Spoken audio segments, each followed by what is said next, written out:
আসসালামু আলাইকুম ওয়া রাহমাতুল্লাহি ওয়া বারাকাতুহু ইন্নাল হামদুলিল্লাহ ওয়াস সালাতু ওয়াস সালামু আলা রাসূলিল্লাহ ওয়া বা'দ। সুপ্রিয় দর্শক শ্রোতা, কাছে দূরে বিশ্বজুড়ে যে যেখান থেকে আমাদেরকে দেখছেন আপনাদের প্রত্যেককে স্বাগত জানাচ্ছি যমুনা টেলিভিশনের মাসব্যাপী সাহারি কেন্দ্রিক বিশেষ আয়োজন বরকতময় সাহারি প্রেজেন্টেড বাই বিআরবি কেবলসের আজকের এই পর্বে আপনাদের সাথে আছি আমি মুহাম্মদ হিদায়াতুল্লাহ। প্রিয় দর্শক শ্রোতা, প্রতিদিনের মতোই আজও আমরা হাজির হয়েছি গুরুত্বপূর্ণ একটি বিষয়ে আলোচনা শোনানোর জন্য এবং তা মেনে আমল করবার জন্য। আর আজকের গুরুত্বপূর্ণ বিষয় ইসলামে মানবাধিকারের বিধান। গুরুত্বপূর্ণ বিষয়ে আলোচনা উপস্থাপন করবার জন্য আমন্ত্রিত হয়ে স্টুডিওতে ইতিমধ্যে অংশগ্রহণ করেছেন দুজন বিদগ্ধ ইসলামিক স্কলার। পরিচয় করিয়ে দিচ্ছি। আমাদের সাথে আছেন ফজিলতুল উস্তাজ মুফতি মাওলানা মঈনুল ইসলাম মাজিদি হাফিজাহুল্লাহ। আসসালামু আলাইকুম ওয়া রাহমাতুল্লাহ। ওয়ালাইকুম আসসালাম ওয়া রাহমাতুল্লাহি ওয়া বারাকাতুহু। আরও আছেন ফজিলতুল উস্তাজ ডক্টর মাওলানা শহীদুল্লাহ খান মাদানী হাফিজাহুল্লাহ। আসসালামু আলাইকুম ওয়া রাহমাতুল্লাহ। ওয়ালাইকুম আসসালাম ওয়া রাহমাতুল্লাহি ওয়া বারাকাতুহু। আপনাদের দুজনকে সুস্বাগতম জানাচ্ছি আয়োজনে। ইসলামে মানবাধিকার বলতে আসলে কি বোঝায়, শুরুতে যদি ভূমিকায় কিছু কথা বলতেন। আলহামদুলিল্লাহ ওয়াসসালাতু ওয়াসসালামু আলা রাসূলিল্লাহ ওয়া বা'দ। আসলে ইসলামে মানবাধিকার যে বিষয়টা, মানব অধিকার, মানব যোগ অধিকার, মানে মানুষের যত অধিকার, এগুলোকে আমরা মানবাধিকার বলি। আর যেটা আমরা হুকুকুল ইবাদ বলি অথবা হাক্কুল ইবাদ বলি, মানবাধিকার। আসলে আল্লাহ পাক প্রত্যেক মানব সন্তানকে সৃষ্টিগতভাবে পৃথিবীতে প্রেরণ করা বহুত পূর্বে আল্লাহ পাক নিজেই মানবের অধিকার আল্লাহ পাক সংরক্ষণ করেছেন। যেমন আল্লাহ পাক যখন একটা মানব শিশু মার পেটের মধ্যে যখন আশ্রয় গ্রহণ করেন, কনসেপ্ট হয়ে যায়, তখন শিশুর বয়স যখন 4 মাস হয়ে যায়, তখনই তার খাদ্যের প্রয়োজন। মুভমেন্ট শুরু করে, নড়াচড়া শুরু করে, তখন তার খাদ্যের অভাব প্রয়োজন হয়। তখন এই বাচ্চার খাবার আল্লাহ পাক এত সেন্সিটিভলি নিয়েছেন, এটা পৃথিবীর কোনো গভর্নমেন্ট, কোনো খাদ্যমন্ত্রী, অর্থমন্ত্রী এই মার পেটের স্থিত যে সন্তান, তার জন্য বাজেট কেউ রাখে না। কিন্তু আল্লাহ পাক তার অধিকারকে এত সমুন্নত করেছেন। আল্লাহ পাক বাচ্চা যখন মায়ের পেটে 4 মাস হয়, তার মানে তার দুনিয়াতে আসার 6 মাস আগেই আল্লাহ পাক তার অধিকারকে সংরক্ষণ করেছেন। আল্লাহ পাক তার খাদ্যর ব্যবস্থা করেছেন। আল্লাহ পাক মায়ের সমস্ত অসুখ বিসুখ, তার হায়েজের রক্তকে আল্লাহ পাক বন্ধ করে দিয়ে সেইটাকে পিউরিফাই করে এবং খাদ্য মান সম্পন্ন করে আল্লাহ পাক বাচ্চার খাদ্যের প্রয়োজন আগেই আল্লাহ পাক পূর্বান্নে ম্যানেজ করেছেন। সুতরাং শুরু হলো আল্লাহ পাকের অধিকার দিয়ে। আল্লাহ পাক এই জন্য বলছেন একটা মানুষের অনেক অধিকার রয়েছে, অনেক অধিকার রয়েছে। রাসূল বলেছেন ফাতু কুল্লাযী হাক্কিন হাক্কা, প্রত্যেক হকদারকে তার হক বুঝায় দাও। সেটা একটা সন্তান মার পেটে এখন আসছে, আদৌ দুনিয়াতে আসবে কিনা, কিন্তু তার আগে আল্লাহ পাক স্বয়ং এই সন্তান অধিকার, মায়ের পেটে থাকতে তার খাদ্যের যে অধিকার আল্লাহ পাক আগেই এটা নিশ্চিত করেছেন। আর খাদ্যের যে অধিকার মোহতারাম, এটি হচ্ছে একজন মানুষের 3টি মৌলিক অধিকারের মধ্যে মৌলিক একটি। নবীজি বলেছেন লাইসা লিল ইনসানি হাক্কুন সিওয়া ফি হাযিহিল খিসাল, 3টি ব্যতীত মানুষের মৌলিক কোনো অধিকার স্বীকৃত নয়। 3টি মৌলিক, একটা হলে বাইতুন ইয়াসকুনুহু, এমন একটা তার ঘর বাসা থাকতে হবে যেই বাসায় বাইরে কাজকর্ম করে এসে সে বাসা আরাম বিরাম করতে পারে, এটি একটি মৌলিক অধিকার। 2 নম্বর ওয়াসাউবুন ইউয়ারি আওরাতাহু, এমন একটা পোশাক থাকবে তার যেটা দ্বারা তার লজ্জাস্থান আবৃত করবে, মানে সুন্দর মানুষ হয়ে সমাজে চলাফেরা করতে পারবে, এইটি একটা। 3 নম্বর হচ্ছে জিলফুল খুবজি ওয়াল মা, মোটা রুটি এবং পানি, মানে রুটি ভাত ডাল ভাত আর কি। এই যে 3টে মৌলিক, একটি হচ্ছে একটা বাসস্থান থাকবে তার, 2 নম্বর তার পোশাক পরিচ্ছদ থাকবে সুন্দর মানুষের মতো, 3 নম্বর তার খাদ্যের ব্যবস্থা থাকা লাগবে। এই 3টি মৌলিক ইসলাম 3টি যখন বলছে, তখন এর সঙ্গে এইদিকে অ্যাড করছে মানুষ, অর্থাৎ শিক্ষা এবং চিকিৎসা। আমরা বলি, ইসলাম বলে শিক্ষা এবং চিকিৎসা মানুষের অধিকার বটে, তবে মৌলিক অধিকার নয়। কারণ মৌলিক অধিকার সেগুলো যেগুলো ছাড়া একজন মানুষ রান করতে পারে না, চলতেই পারে না। একজন বাড়ি ছাড়া, বাসা ছাড়া চলতে পারবে না, পোশাক ছাড়া চলতে পারবে না, খাদ্য ছাড়া চলতে পারবে না। কিন্তু শিক্ষা ছাড়া কোটি মানুষ পৃথিবীতে আছে, লেখাপড়া নাই, চলতেছে, তারা ব্যবসা বাণিজ্য করে। আর চিকিৎসা এমন একটা অধিকার যেটা এক্ষুনি প্রয়োজন এমনটা না, বরং এটা সময় সাপেক্ষে প্রয়োজন। কিন্তু ইসলাম যে 3টি দিয়েছে, এই 3টি মৌলিক মানবাধিকার, এই 3টির ক্ষেত্রে আল্লাহ পাক প্রত্যেককে দায়িত্ব দিয়েছেন। বিশেষ করে ইসলামে একটি গভর্নমেন্টকে আল্লাহ পাক দায়িত্ব দিয়েছেন, প্রত্যেক নাগরিকের বাসস্থানের ব্যবস্থা গভর্নমেন্ট করা উচিত। 2 নম্বর তার পোশাক আশাকের ব্যবস্থা গভর্নমেন্ট করা উচিত। 3 নম্বর কোনো বান্দা অভুক্ত হয়ে মরবে, এই জন্য আল্লাহ পাক অবশ্যই গভর্নমেন্টকে দায়িত্ব দিয়েছেন। হযরত ওমর যে বলেছিলেন, যে খেলাফতের শাসন ভার নিয়েছিলেন, যদি ফোরাত নদীর তীরে একটি অভুক্ত কুকুর পর্যন্ত না খেয়ে মারা যায়, কিয়ামতের কঠিন আদালতে ওমরকে জিজ্ঞাসিত হতে হবে। চমৎকার করে আপনি বলছেন। আমরা আসবো ফজলতুল শেখ আপনার কাছে। ইসলামে মানবাধিকারের বিধান এই বিষয়ে যখন আমরা আলোচনা শুনছিলাম, আমরা 3টি মৌলিক অধিকারের কথা আমরা জেনেছি। ইসলাম আর কি কি অধিকার নিশ্চিত করেছে মানুষের? আলহামদুলিল্লাহ ওয়াসসালাতু ওয়াসসালামু আলা রাসূলিল্লাহ আম্মা বা'দ। প্রথমেই মোবারকবাদ জানাচ্ছি আপনাকেও। একটি অত্যন্ত গুরুত্বপূর্ণ বিষয় আপনি আলোকপাত করেছেন। আজকে আমরা বর্তমান বিশ্বে মানবাধিকার নামে মানুষের উপর নির্যাতন দেখছি। সাইনবোর্ড প্রকাশ করা হয় মানবাধিকার, আসলেই দেখা যায় সেখানে মানবের উপর নির্যাতন। যদি আজকে আন্তর্জাতিক বিশ্বের কথা খেয়াল করি, যারা মানবাধিকার নিয়ে বেশি গলাবাজি করে তারাই আজকে ফিলিস্তিনের উপর কিভাবে নির্যাতন চালাচ্ছে বলার অপেক্ষা রাখে না। বিশ্ববাসী সবাই দেখে বুঝে যে এটা মানবাধিকার কত বড় লঙ্ঘন হচ্ছে, কিন্তু সেই গলাবাজির কারণে সেখানে কেউ কিছু করছে না, করতে পারছে না। তো মানবাধিকারের বিষয়টা আমরা দুই দিক থেকেই আলোকপাত করতে পারি। মোহতারাম চমৎকারভাবে মৌলিক অধিকার বিষয় করেছে, যেটি সকলের জন্যই। এরপরেও ব্যক্তিবিশেষ, যেমন শিশুর অধিকার, যুবকের অধিকার, বৃদ্ধের অধিকার, আবার নারীর অধিকার, আবার পুরুষের অধিকার, আবার স্বামীর অধিকার, আবার স্ত্রীর অধিকার, আবার বাবার অধিকার, আবার মায়ের অধিকার, আবার সন্তানের অধিকার, শ্রমিকের অধিকার, নেতার অধিকার, সকল দিক থেকেই যদি আমরা লক্ষ্য করি তাহলে সত্যি ইসলামই একমাত্র পরিপূর্ণ মানবাধিকারের বিষয়টিকে গুরুত্ব দিয়েছে। কোনো সাইড, কোনো ব্যক্তিকে ইসলাম কোনো দিক থেকে অধিকার থেকে বঞ্চিত করেনি। কিন্তু আজকে বাস্তবে যেমন আজকে নারীদেরকে আন্তর্জাতিকভাবে পাশ্চাত্য মহলে নারীদেরকে তাদের অধিকার শতভাগ তারা বাস্তবায়ন করার চেষ্টা করে তাদেরকে ধর্ষণের সম্মুখীন করাচ্ছে। কোথায় নারীর অধিকার? নারীর অধিকার দেওয়া হলো না নারীর অধিকার হরণ করা হলো? ইসলামে একমাত্র নারীর অধিকার সত্যিকারীভাবে দিয়েছে, যা সম্মানের দিক থেকে হোক, তার মর্যাদার দিক থেকে হোক, নিরাপত্তার দিক থেকে হোক, ইসলামে একমাত্র নারীর অধিকার দিয়েছে। আমরা বলতে পারি আজকে যেই পাশ্চাত্যের দেশগুলি দাবি করে, চাচ্ছে, চেষ্টা করছে, স্লোগান দিচ্ছে সবচেয়ে তারা নারীর অধিকার নিশ্চিত করবে, অথচ সেখানেই নারীরা সবচেয়ে নির্যাতনের শিকার হচ্ছে, নারীরা সবচেয়ে ধর্ষণের শিকার হচ্ছে। গোটা বিশ্বব্যাপী যদি আমরা লক্ষ্য করি যে এই দেশে তুলনামূলক কোরআন সুন্নাহর বা ইসলামী শাসনের যথাযথ বা ইসলামী অধিকার প্রদানের ব্যবস্থা রয়েছে, সেটি হলো সৌদি আরব। সেখানে আজকে দেখুন আপনি ধর্ষণের বিষয়টা হয়তো খুঁজে পাবেন না। কেন পাবেন না? সেখানে সত্যিই নারীকে তার অধিকার দেওয়া হয়েছে। ইসলাম যে অধিকার দিয়েছে, নারীকে নিরাপত্তা দেওয়া হয়েছে, ইসলাম যেটা দিয়েছে, যার কারণে আলহামদুলিল্লাহ তুলনামূলক সবচেয়ে যে দেশটিতে বেশি আপনি নারীরা সম্মান মর্যাদার অধিকার পেয়েছে, এই ধর্ষণ, নির্যাতন, জুলুম, নিপীড়ন থেকে মুক্ত হয়েছে, সেটি একটি মাত্র দেশ। তো এটাই প্রমাণ করে যে সত্যিকারীভাবে মানবাধিকার প্রদান করেছে ইসলাম সর্বশ্রেণীর। তাই আমরা বলবো যে ইসলাম যেই অধিকার দিয়েছে সেই অধিকারই যদি আজকে আমরা বাস্তবায়নের চেষ্টা করতে পারি, তাহলেই ইনশাআল্লাহ প্রকৃতপক্ষে মানবাধিকার প্রয়োগ করা হবে, মানবাধিকার প্রদান করা হবে এবং মানবাধিকার মানুষেরা লাভ করবে ইনশাআল্লাহ। চমৎকার করে আপনি বলছিলেন ইসলামে মানবাধিকারের বিধান। প্রিয় দর্শক শ্রোতা, আপনারা দেখছেন বরকতময় সাহারি প্রেজেন্টেড বাই বিআরবি কেবলস। ফিরবো মূল আলোচনা একটু পরে ইনশাআল্লাহ তাআলা। প্রিয় অনুষ্ঠানের সাথেই থাকুন।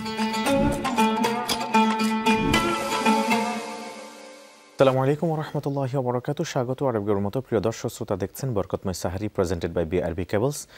আপনাদের সাথে আছি আমি মোহাম্মদ হিদায়াতুল্লাহ। আর আজকের আলোচনার বিষয় ইসলামে মানবাধিকারের বিধান। গুরুত্বপূর্ণ এই টপিকসের উপরে কোরআন সুন্নাহর আলোকে আলোচনা উপস্থাপন করছেন দুইজন আমন্ত্রিত বিদগ্ধ ইসলামিক স্কলার, ফজলাতুল শেখ মুফতি মঈনুল ইসলাম মাজিদি হাফেজাহুল্লাহ, ফজলাতুল উস্তাদ ডক্টর শহীদুল্লাহ খান মাদানী হাফেজাহুল্লাহ। স্বাগত আরেকবার মতো আপনাদেরকে। মানবাধিকার নিয়ে আমরা যখন কথা বলছি, আমাদের দেশে অনেক সময় নারীরা তাদের ইজ্জত লুণ্ঠন হচ্ছে, তাদের লুণ্ঠিত হচ্ছে।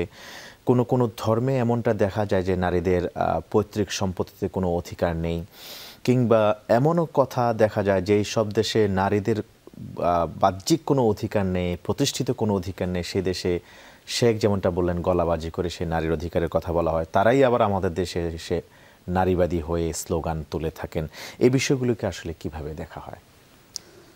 জি মোহতারাম, আন্তরিক মোবারকবাদ জানাচ্ছি। আমি প্রথমে শাইখের একটি কথা একটু আলোচনা করতে চাই। সেটি হচ্ছে আমাদের মা বোনদেরকে, নারীদেরকে তাদের অধিকারের কথা বলে তাদেরকে ঘর থেকে বের করার যে একটা প্রক্রিয়া আমরা দেখছি। আমার গ্রামের মানুষ, তো একটা গ্রামের একটি দৃষ্টান্ত মনে হয়ে যায়। আমরা আগে মোহতারাম বড়শি দিয়ে মাছ ধরতাম। বড়শি চিনেন কি আমরা জানি? জি জি নিশ্চয়ই। বড়শি একটা সুতা, তার নিচে একটা কল থাকে, সে কলের মাথায় কিছু খাবার থাকে। আমি মাছকে বুঝাচ্ছি তোমার সুপেয় খাবার, আসো। সে মনে করছে আসলে এটা খাবার, কিন্তু যখনই খাইতে আসে তখন তার পরিণাম কি আমরা সবাই জানি, বা টান দেই, শেষ, তার লাইফ শেষ।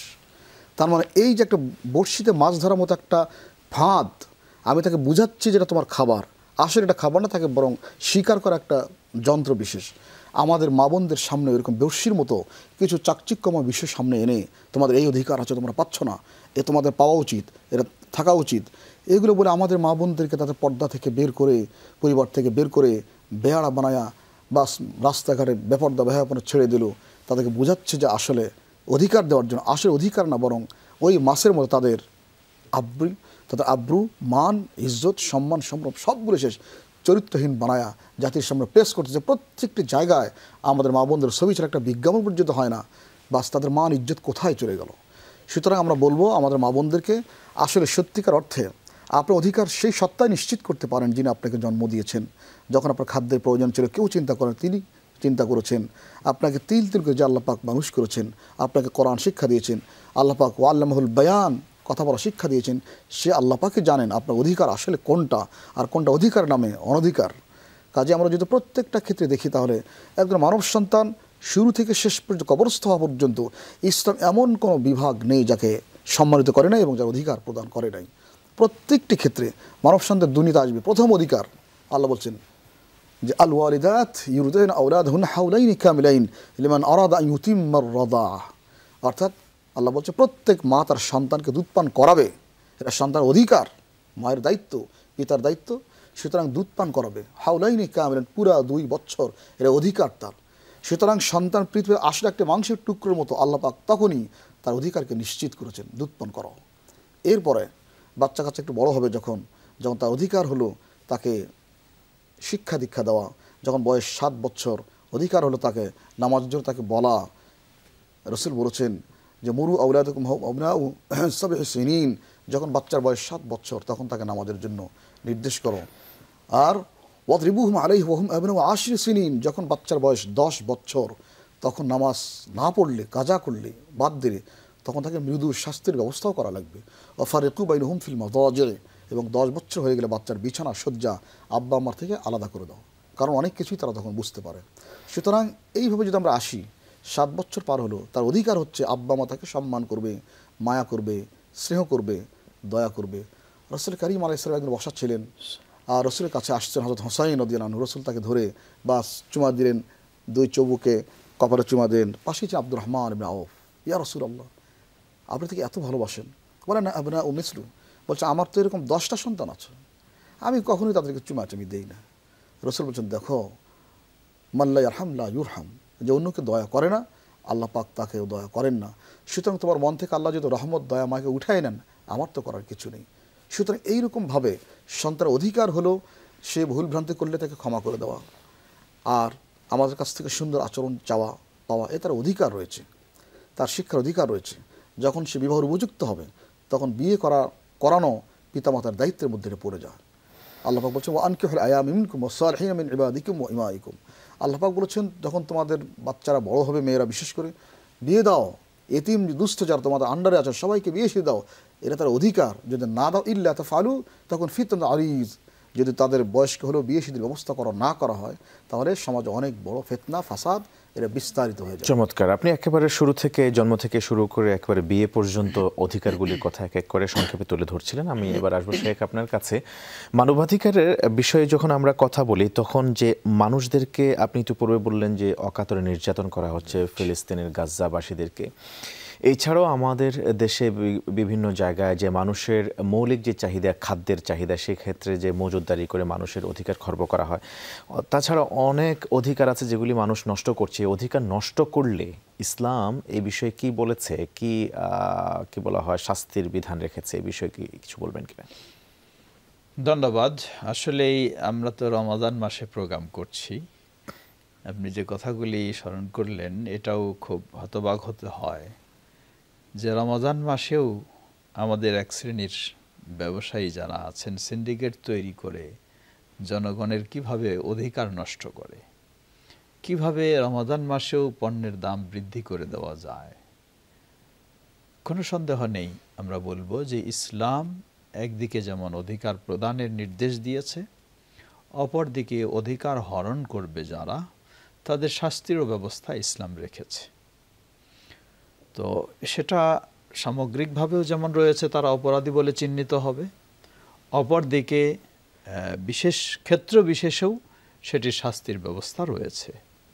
যেমন একজন ব্যক্তির কাছে কিছু যদি গচ্ছিত থাকে, আমানত থাকে, সেই আমানত যদি সে যথাযথ প্রদান না করে, সে খেয়ানতকারী বলে বিবেচিত হবে এবং এটি বলবো আমরা ইসলামের ভাষায় মোনাফেকের একটি বৈশিষ্ট্য তার মাঝে পাওয়া যায়। যেই মোনাফেকের বড় শাস্তি হলো, যদি প্রকৃত মোনাফেক হয়ে যায় তাহলে জাহান্নামের অতল তলে তার হলো স্থান। এটি অত্যন্ত ভয়াবহ পরিস্থিতি তার। আজকে এটা আশ্চর্য মনে হয় যে কিছু মানুষ এই ধরনের প্রতারণার কাজ যারা করে, অধিকার নষ্ট করে, তারা মনে করে এটা আমি চালাকি করছি, হ্যাঁ, এটা আমার চতুরতার পরিচয়। লা হাওলা ওয়ালা কুওয়াতা ইল্লা বিল্লাহ। বরং এটা চতুরতা নয়, নিজেকে ধ্বংসের দিকে ঠেলে দেওয়ার একটা চতুরতা ছাড়া আর কিছুই নয়। সুতরাং সকল ক্ষেত্রে আমরা বলবো যে ব্যবসা বাণিজ্যে বলি আর যেই ক্ষেত্রেই বলি, মানুষের প্রতি, এমনকি আইন আদালতে আমাকে যদি কোথাও বিচারক হিসাবেও দায়িত্ব প্রদান করা হয়, এখানেও অধিকারের বিষয় রয়েছে। যাদেরকে নিয়ে আসা হবে আমার সামনে, যেন আমি ইনসাফের সাথে, সততার সাথে তাদের বিচার ব্যবস্থা আমি প্রয়োগ করি, এটা হচ্ছে অধিকার, বিচার প্রার্থীদের অধিকার।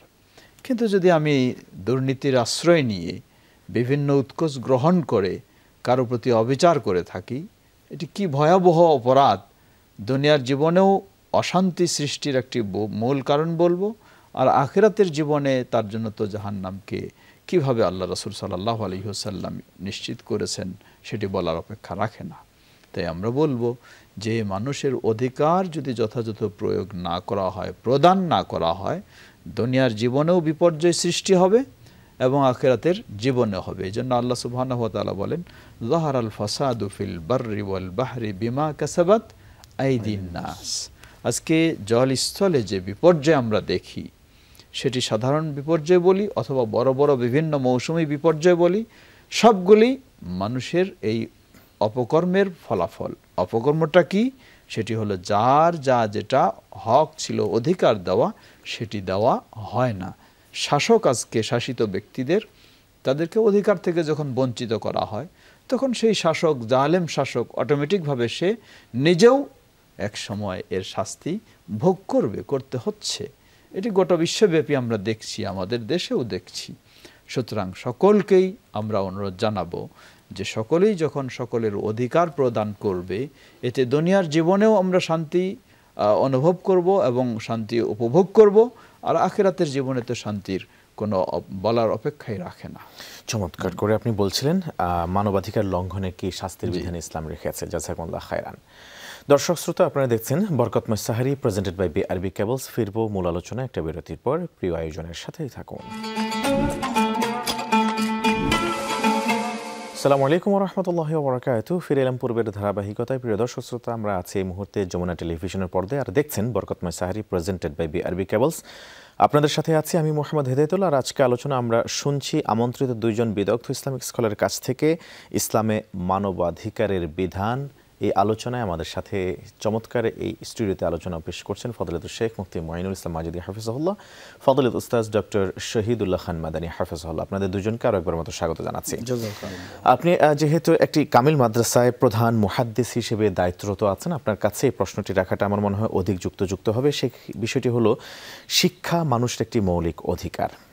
সেই শিক্ষা অধিকার ইসলাম দিয়েছে একেবারে মিনাল মাহাদি ইলাল লাহাদ, জন্ম থেকে একেবারে মৃত্যু পর্যন্ত মানুষের শিক্ষা অর্জন করতে হয়। সেই শিক্ষা যখন মানুষের নৈতিক শিক্ষা থেকে দূরে রাখা হয়, সেটা কি মানবাধিকার লঙ্ঘনের মধ্যে পড়ে কিনা, এই বিষয়টি যদি একটু তুলে ধরতেন।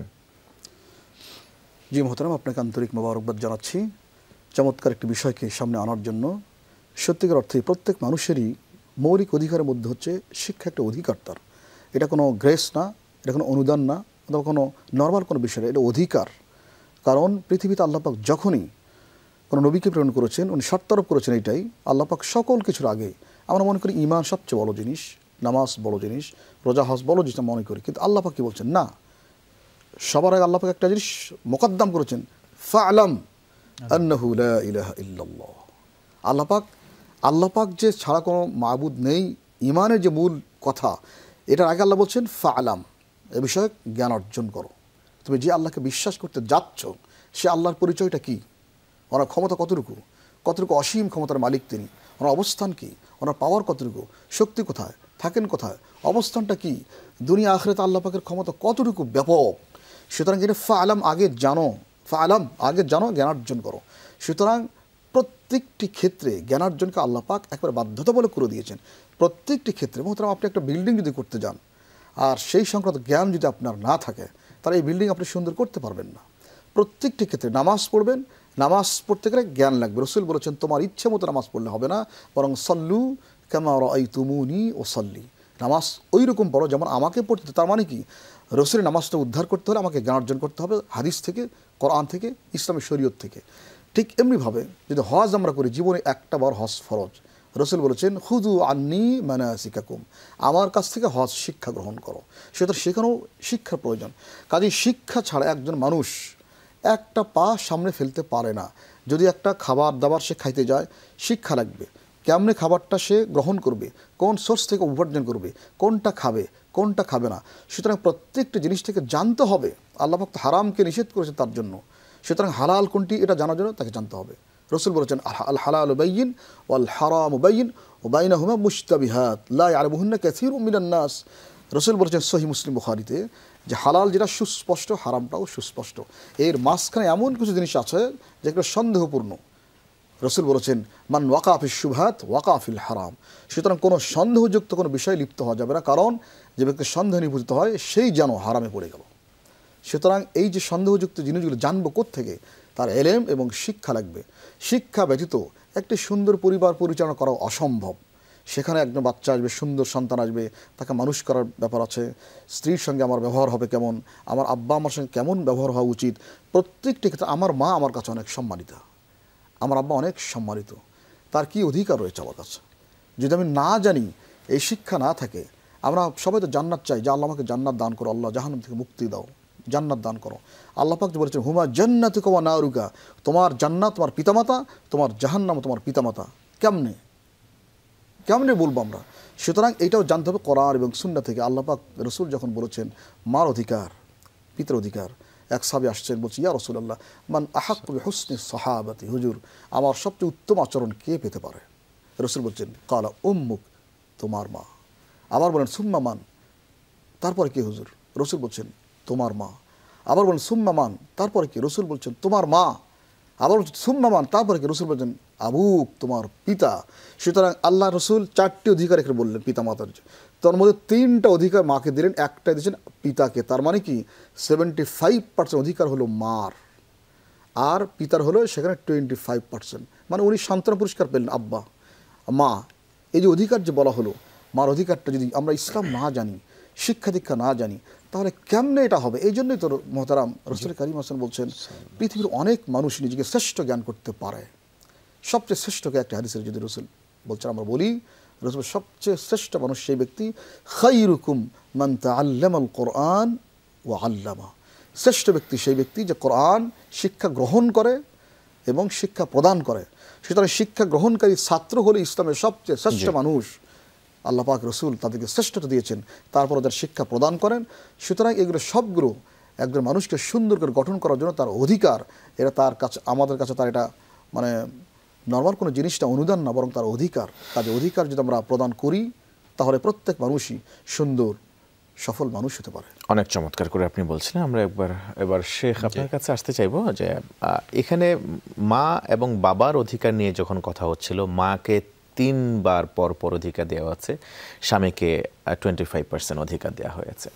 কিন্তু আবার যখন স্বামী স্ত্রীর ক্ষেত্রে অধিকারের কথা বলা হয়ে থাকে, সেক্ষেত্রে নারীর অধিকার নিয়ে অনেকাংশে বলা হয়ে থাকে আমাদের সমাজে, কিন্তু বাবার অধিকার কিংবা সংসারের স্বামীর অধিকার নিয়ে তেমন কোনো কথা কি আছে কি না আমার এটা জানা নাই। আর অনেকাংশে নারীদের অধিকারের কথা বলা হয়ে থাকলেও নারীদেরকে কি সেই মতো অধিকার বা সাম্য অধিকার, যেটা নারীবাদীরা বলে থাকেন সমান অধিকারের কথা, ইসলাম কি সমান অধিকারের কথা বলে নাকি অন্য কোনো অধিকারের কথা বলে? ধন্যবাদ। বিষয়টার আগে আমি আমাদের মহতারাম যে বিষয়টার বিস্তারিত ব্যাখ্যা দিচ্ছিলেন সেটার সাথে আমি একটু যোগ করতে চাই। আপনি বলেছিলেন যে শিক্ষা অধিকার, তবে ইসলাম শিক্ষা থেকে মুক্ত রাখা, বিরত রাখা, এটা কি অধিকার বঞ্চিত করা হচ্ছে কি না? আমি বলবো যে অবশ্যই হচ্ছে। বললেন কেমনে, কিভাবে? উদাহরণস্বরূপ লক্ষ্য করি, শিক্ষা এর মূল বিষয় হলো নিজেকে কিন্তু আলোকিত করা। যদি কোনো শিক্ষা গ্রহণ করে নিজেকে আলোকিত করতে না পারে, নিজেকে আরও অন্ধকারে বর্বরতার দিকে নিয়ে যায়, তাহলে মনে করতে হবে এই শিক্ষা আসলেই প্রকৃত শিক্ষা নয়। আজকে আমাদের সন্তানেরা স্কুল লেভেলের কথাই যদি আমরা চিন্তা করি, প্রশাসন আজকে কিশোর গ্যাং বলে একটা বের করেছে এবং এটা নিয়ে বড় বিড়ম্বনায় আছে প্রশাসন। যেই কিশোররা এই সমস্ত কিছুতে সব মুক্ত থাকবে, মাদকাসক্ত নয়, কিছুই নয়, অন্যায় জড়িয়ে যাওয়া নয়, সব থেকে তারা মুক্ত থাকবে এই কিশোররা, কিন্তু আজকে কিশোররাই সেগুলিতে বেশি জড়িয়ে যাচ্ছে। কারণটা কি? এর একটি বড় কারণ বলবো, এই কিশোরদেরকে যেই শিক্ষা দেওয়া প্রয়োজন ছিল আমাদের, সেটি হলো যদি আজকে ইসলামের আলোকে নীতিবোধ তাদেরকে শিক্ষা আমরা দিতাম, সেই শিক্ষা তাদের মাঝে থাকতো, তাহলে ওই কিশোররা কখনোই এই বয়সে তারা মাদকাসক্ত হতো না, এই বয়সে তারা বখাটে হয়ে যেত না, এই বয়সে তারা এই কিশোর গ্যাং নামে এই অপকর্মে কখনো জড়িয়ে যেত না। তাহলে বোঝা যায় যে আমরা তাদেরকে প্রকৃত শিক্ষা, যেটা ইসলাম সম্পৃক্ত হয়ে শিক্ষা, ইসলামের আলোকে শিক্ষা, সেই প্রকৃত শিক্ষা থেকে বঞ্চিত করায়, ওই অধিকার থেকে বঞ্চিত করার কারণে আজকে তারা নষ্ট হয়ে যাচ্ছে। এটি অত্যন্ত ভয়াবহ বিষয়।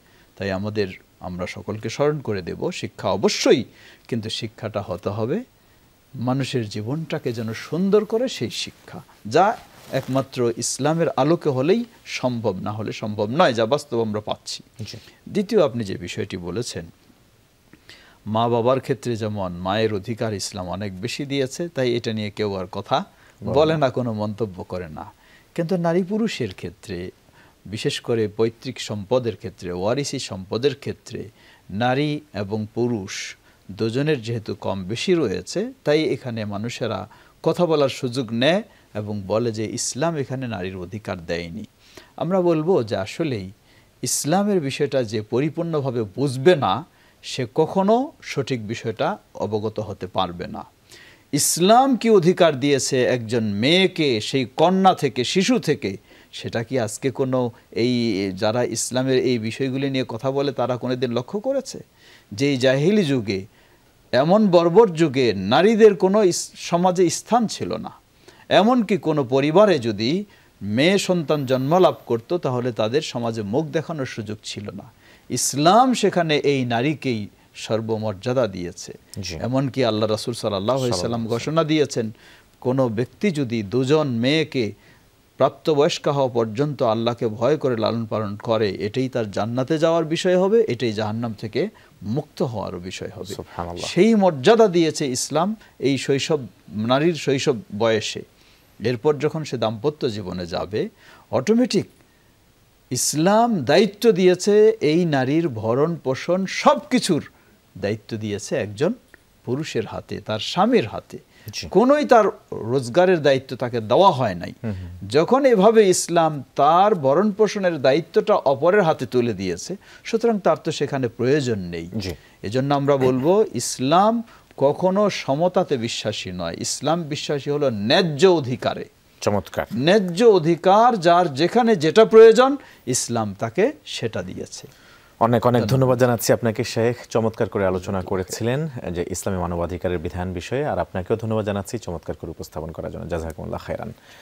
প্রিয় দর্শক শ্রোতা, আপনারা এতক্ষণ পর্যন্ত দেখছিলেন বরকতময় সাহারি প্রেজেন্টেড বাই বিআরবি কেবলস। আজকে আমরা আলোচনা শুনেছি ইসলামী মানবাধিকারের বিধান, গুরুত্বপূর্ণ বিষয়ে। আজকের আমন্ত্রিত দুজন বিদগ্ধ ইসলামিক স্কলার কোরআন এবং সুন্নাহর আলোকে এবং বাস্তবতার নিরিখে চমৎকার আলোচনা উপস্থাপন করেছেন। আসুন আমরা প্রত্যেকের অধিকার ব্যাপারে সচেতন হই, তবে তো আমরা পরকালে নাজাত প্রাপ্ত হতে পারি মহান আল্লাহ সুবহানাহু ওয়া তাআলার কাছ থেকে। আল্লাহ তাআলা আমাদেরকে সুন্দর ও কল্যাণময় এক জীবন উপহার দেওয়ার তৌফিক দান করুন এবং সুন্দর করে পৃথিবীটিকে সাজানোর তৌফিক দান করুন। এই আশাবাদ ব্যক্ত রেখে আপনাদের প্রত্যেকের সুস্বাস্থ্য ও দীর্ঘায়ু কামনা করে বরকতময় সাহারি প্রেজেন্টেড বাই বিআরবি কেবলসের আগামী পর্ব দেখার উদ্যত আহ্বান জানিয়ে আজকের মতো এখানে শেষ করছি। সুবহানাকাল্লাহুম্মা ওয়া বিহামদিকা আশহাদু আল্লা ইলাহা ইল্লা আনতা আস্তাগফিরুকা ওয়া আতুবু ইলাইক। ওয়াসসালামু আলাইকুম ওয়া রাহমাতুল্লাহি ওয়া বারাকাতুহু।